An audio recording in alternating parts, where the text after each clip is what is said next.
Talking about Mongoloid, Caucasoid, human, Dravidian.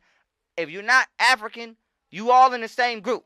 Is no, you don't get another group. You're going in. You come from a Dravidian. You were spliced into this, and you come from this, and this was spliced into that. So it goes Dravidian, Chinaman, Genghis Khan type man that you would call a Mongoloid, and then from the Asian, because that's the Asian, comes the Caucasian, where the genes finally died. Okay, so a Caucasian is a genetically dead Asian. 80% of Caucasian people are born with calcified pineal glands. They don't have neuromelanin.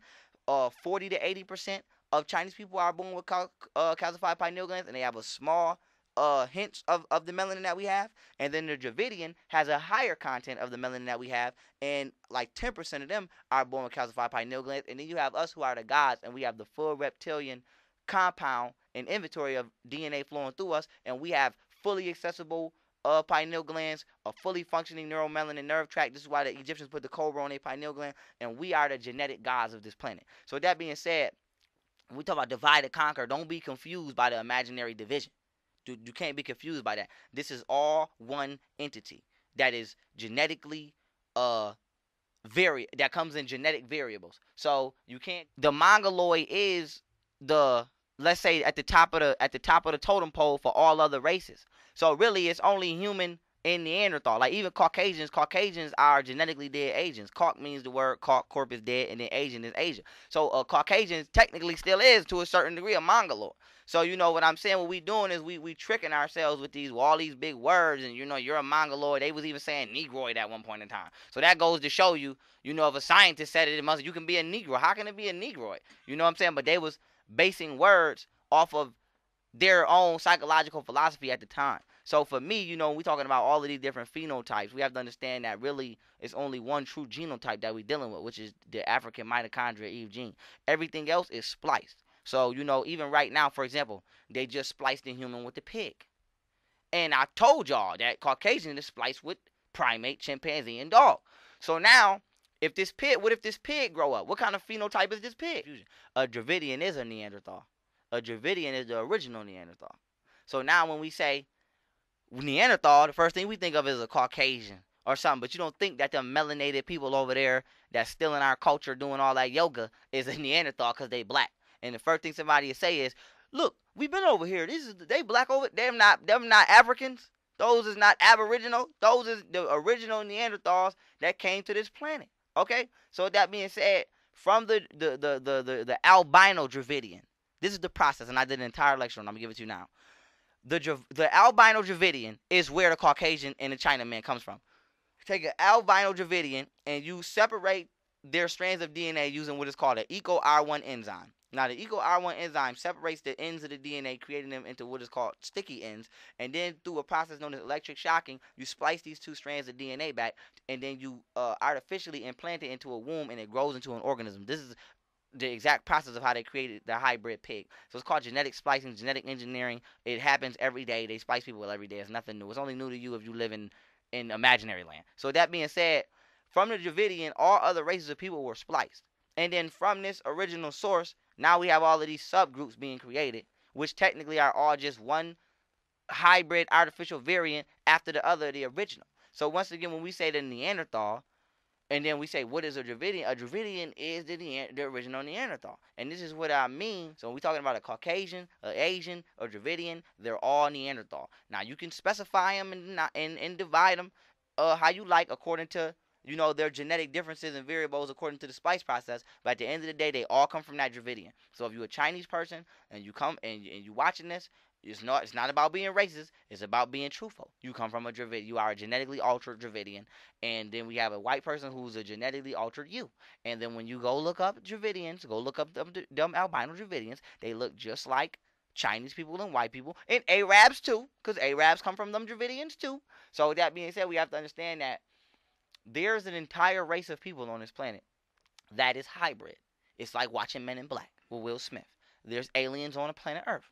So that being said, you don't gotta look outside the planet Earth for a different species. And then you know why? And this is important because we're talking about why people on the planet can't get along, because we're being told that we're all the same and we're being forced to all try to live the same, and we have different psychological modules due to our DNA. For example, Caucasian people share 98% of their DNA with chimps. 98. Do you know how much that is? 98. Now, when you study chimpanzees, right, or certain monkeys, they live patriarchal. So now, why is this important? We understand where the patriarchal mentality of a Neanderthal comes from. And then on top of that, when you study uh monkeys, specifically chimpanzees, monkeys form gangs. So more than two monkeys will come together, travel to your tree, kill you, and take your tree over. Now, why is this important? This is where the Caucasians' natural inner will and inner influence to become an adventurer and a conquester comes from. So this is why when you read white history, they're always going somewhere, doing something, because it's in their DNA. Now, does this make them a bad people to a certain extent? Yes, it does, to the shit that they do, but it's according to their nature. Because when you see a shark eat somebody that bleed, you don't say that's an evil shark. You say, well, you shouldn't have been bleeding that water. So now with that being said, when you understand the genetic makeup of an entity, you understand how we should be dealing with them. Black people, we're more reptilian based. This is why we have webs in the crevices of our finger. This is why you turn scaly when you get ashy. This is why you got a pineal gland, a reptilian part of the brain. We have reptilian DNA. When you study snakes, the majority of species of snakes don't go conquest. We find somewhere, we set up shop, we patrol the perimeter, and we grow.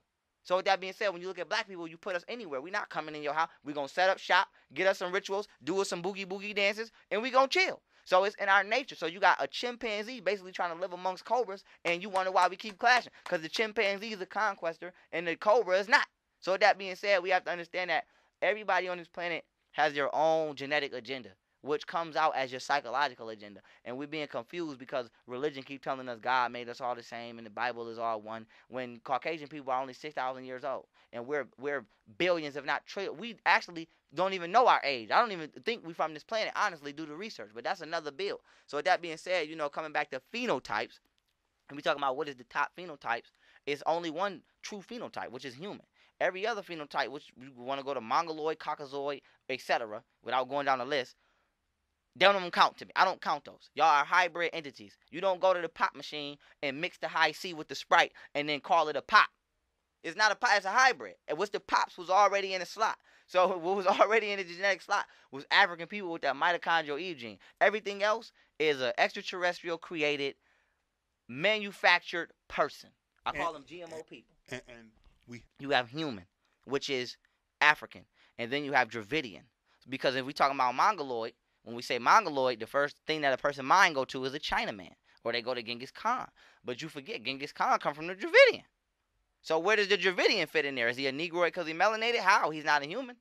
So where's his slot? You know what I'm saying? Is he a Caucasus? So this is what I'm saying with the phenotype. So, even that, we're going to have to reconstruct the caste system. And the caste system is going to be human. African people, Aboriginal, whatever you want to call it, because some of y'all Aboriginal, y'all on that way, but y'all know what I mean. Y'all have that full, complete strand of DNA. And then outside of that branch, you got Dravidian, then you got what you call Mongoloid, which is the Chinaman, and then you have the Caucasian, and then after that, all three of those, well, not even all three, the Chinaman and the Caucasian come together to make the Spanish man, and then here we are. And then all of these other races create what you call haplogroups. And it's 167 different types of haplogroups. And haplogroups is just the different genetic formats that you can create due to two different people sexually reproducing. So let's just say if a black man and a Chinese woman have a baby, that might be haplogroup 1 or A. And then if a black man and a white woman have a baby, that might be haplogroup B. So there's been so much hybrid genetics introduced to the African bloodline that there's now 167 different variables of possible humans that you can create.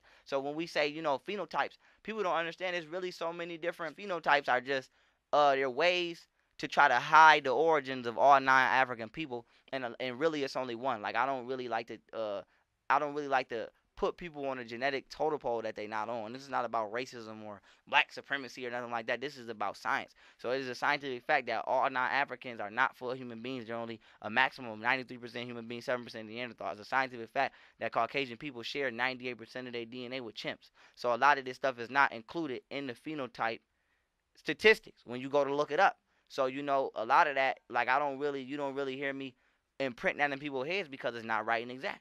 So when I touch on the subject, I'm gonna let you know you're human or you're not. You can create whatever words you want to. You can be a Mongoloid, you can be a Negroid, you can be a Caucasoid, you can be any of that. But at the end of the day, all of those stem from the same branch.